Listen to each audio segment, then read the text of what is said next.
Hello everyone and welcome back to the channel. First of all, a big thank you to everyone who liked and subscribed on my last video. So today what I thought I'd talk about is something that's very close to my heart and is extremely important for everyone, whether they're male or female, which will soon become apparent. I mentioned in one of my previous videos, and I have mentioned on somebody else's video a while ago, that in 2003, in the summer of 2003, I was diagnosed with prostate cancer at the age of 63. Came as a complete shock to me.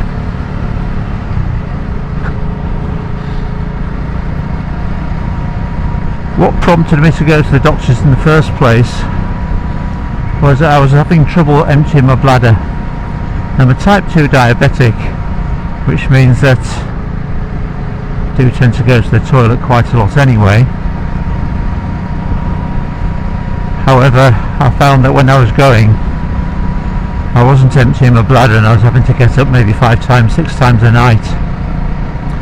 So I thought something was rather odd, and given my age and everything, I decided to go to the doctors, make an appointment. And just my luck, when I got to the doctors, there's a huge queue behind reception, and I noticed there was a sign on the little window and it said, "If you want to speak in confidence, just tell the receptionist." But past experience tells me that the quiet place that they take you is just next to the reception desk, and everybody in the waiting room can still hear the conversation.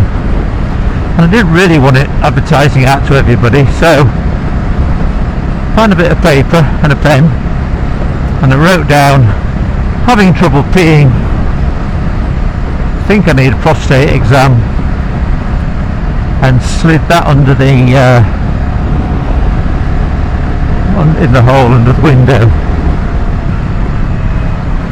Anyway, the reception didn't say a word, took it, read it, went onto the computer and said, "How about 2:30 this afternoon?" I said, "Brilliant." And that time I think it was about midday. So off I toddled to a different surgery, and I had the old internal finger up the rear end, which to be honest is nothing to worry about. It's over and done with before you know. And also a blood test, and the doctor actually said that my prostate felt okay, felt normal, but they always do the blood test anyway, just to be on the safe side.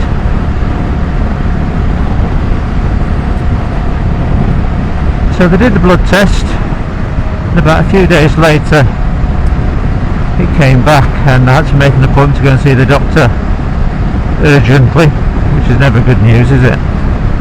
So I went back to the doctors about 3 days after the examination. She told me that my PSA level was 14. Now I'll try and put up a little slide as to what PSA levels, normal PSA level should be for your given age, but 14 for my age was pretty high. At the time I didn't know that, I just thought, oh, I'm sure it'll be fine, it'll be nothing. So they sent me for an MRI scan. I had the MRI scan in a few days after seeing the doctor, which was great, and that came back and said, yes, there's definitely something there, so we need to take some biopsies. So about a week later I had to go to Bexley Wing at St James's Hospital in Leeds, which is one of the major cancer specialist hospitals in the UK, luckily. And I must admit, that was a Thursday morning. That I could have done without. I won't go into too much detail, well I probably will go into quite a lot of detail actually, but basically what they do is to put you in a chair feet up in like stirrups, legs akimbo, tackle hanging out, and there was a doctor and another doctor who was not quite a urologist but had a bit of a crossover, so he was there to observe, and there was also a nurse. And the first thing the doctor did was to give me 2 anaesthetic injections through my perineum. And for those of you that don't know what the perineum is, it's the bit between your balls and your arse. That stung a bit, and then that anaesthetic took hold reasonably quickly, a bit like they do at the dentists with those anaesthetics. Starts working quite rapidly. He then went on and had 2 more injections through my perineum into my prostate, and they did smart quite a lot, to the point where it was very uncomfortable. I won't say it was extremely painful, but it was very uncomfortable. And again, they started working pretty quickly as well. And then he used ultrasound, so they shove an ultrasound wand up your rear end,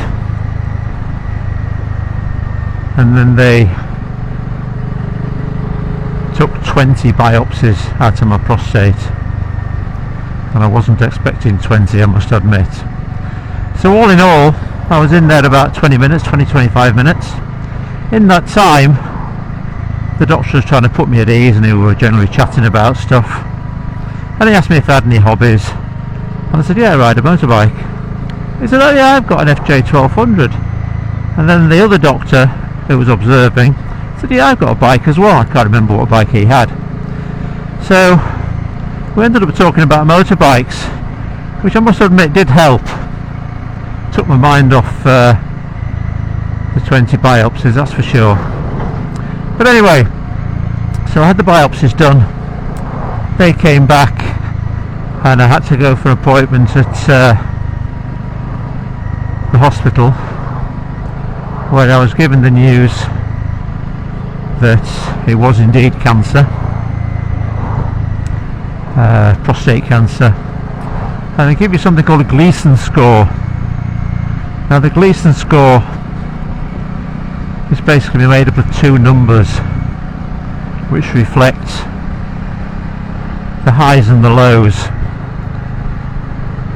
of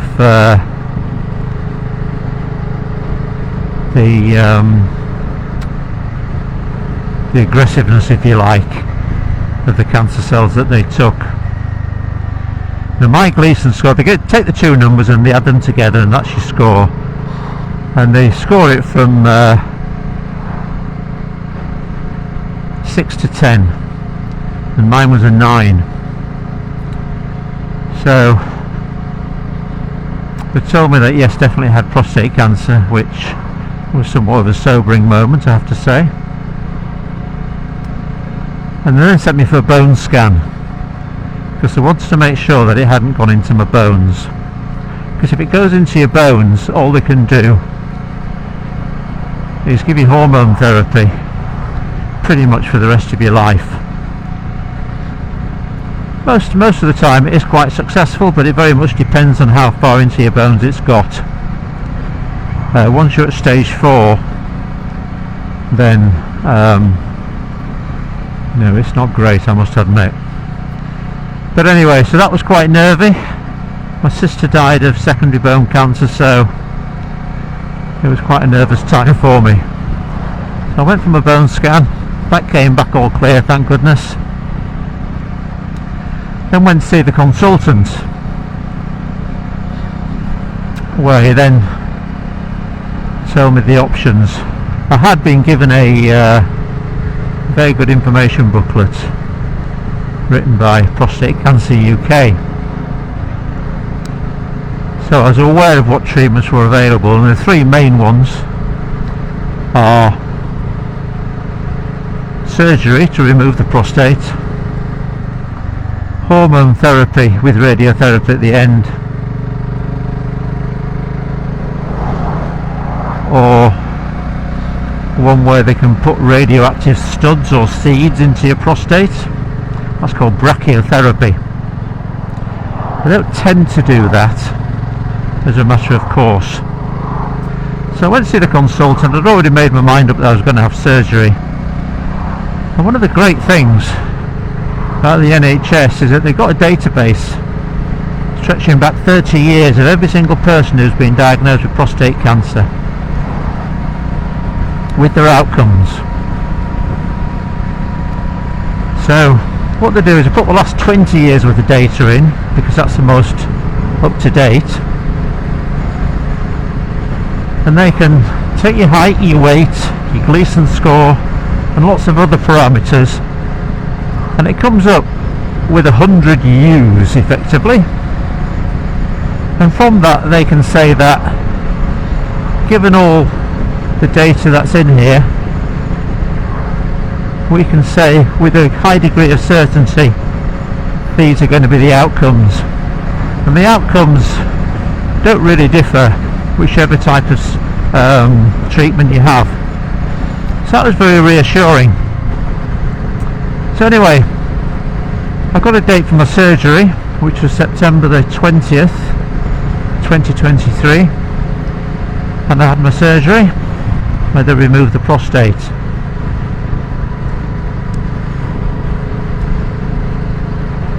I was only in overnight, which most people are, and whilst it was a major surgery, to be honest, it wasn't too bad. It's actually done with a robot, a 5-armed robot, and the consultant operates the robot with a joystick from a console in the operating theatre. I'll put a photograph up of the Da Vinci robot. Quite amazing, over £1 million a pop, these things. So I had the surgery. I ended up with 6 little 1-inch scars, the 6th hole being where the drain went in, the other 5 was where the robot went in.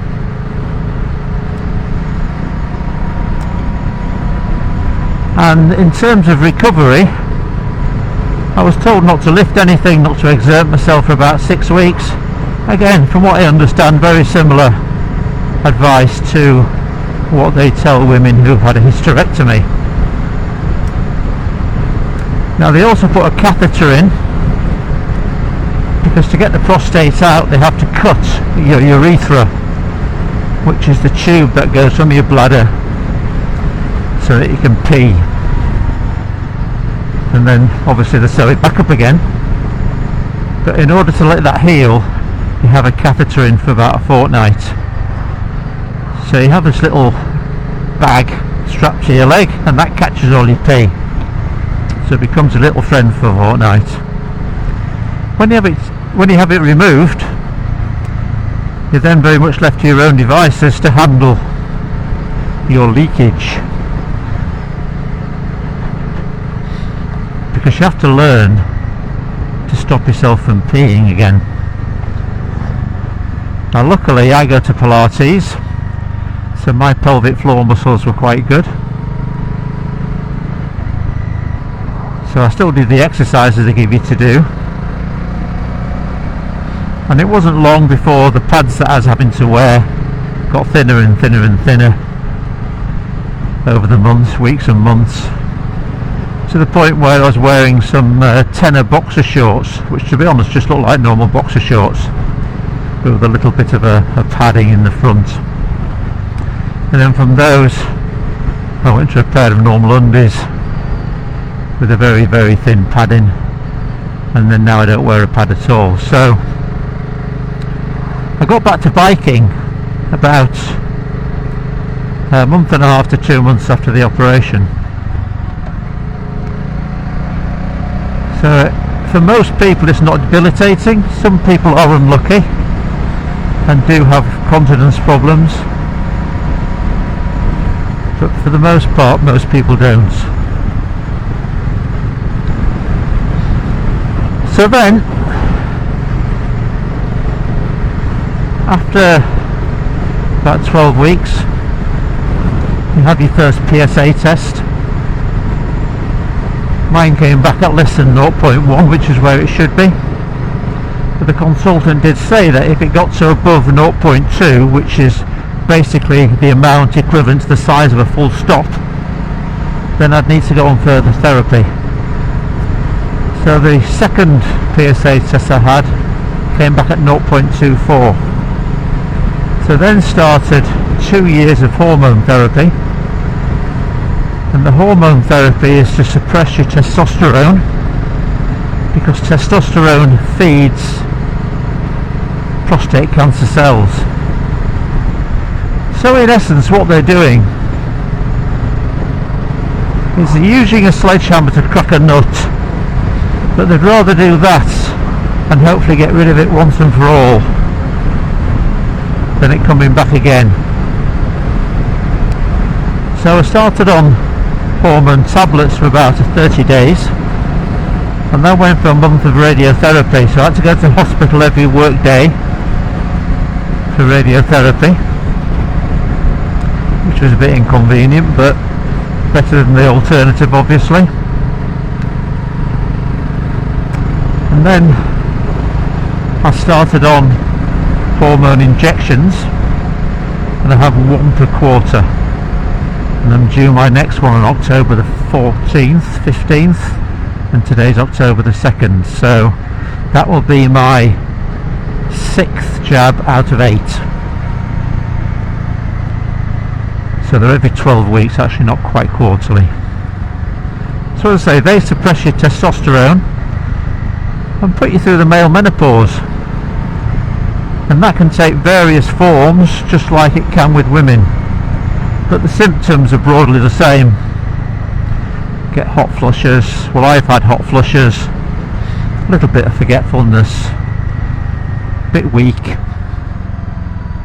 so I've been trying to build my strength up. My skin's nice and soft, mind, apparently. Some people's hair fall out. I didn't have much to start with. My hair's grown slightly, which is interesting. I've put a bit of weight on, about a stone in weight, which for those not in the UK is about 2 kilos, just over 2 kilos, or 14 pounds. So that's where I am at the moment. I've got 3 more injections to go, and then hopefully I'm done with it. My PSA levels have been less than 0.1 for almost a year now, which is great, and the prognosis is really good, really good. So prostate cancer is curable if you get it in time. Now the surgeon told me the day after my surgery that he found that it had just gone up into the neck of my bladder, and he caught it just in time. So there's a salutary tale. Please,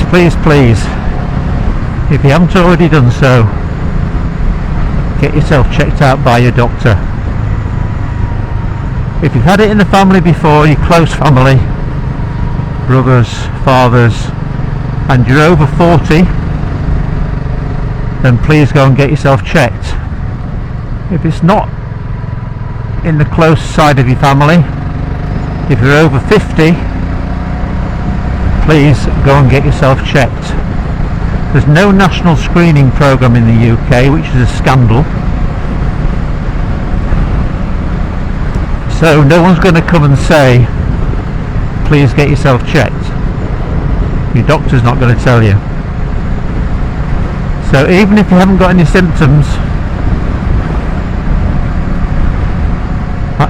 I will still go. Now I know some surgeries will say if you haven't got any symptoms, we're not going to test you. So what I would do is, if they ask you if you've got any symptoms, tell a little white lie. Just tell them that you're having trouble emptying your bladder at night, whether you are or whether you're not, because that little white lie might just save your life. It really might. So this is important. If any ladies are watching this is also very important. Or if you're younger, you're over 40 but not 50, no one in the family's had it, or you're below 40 and you think it doesn't apply to you, then I'm sure you may have uncles, fathers, nephews or whatever who might benefit from the advice. So I'm a little bit messianic about this.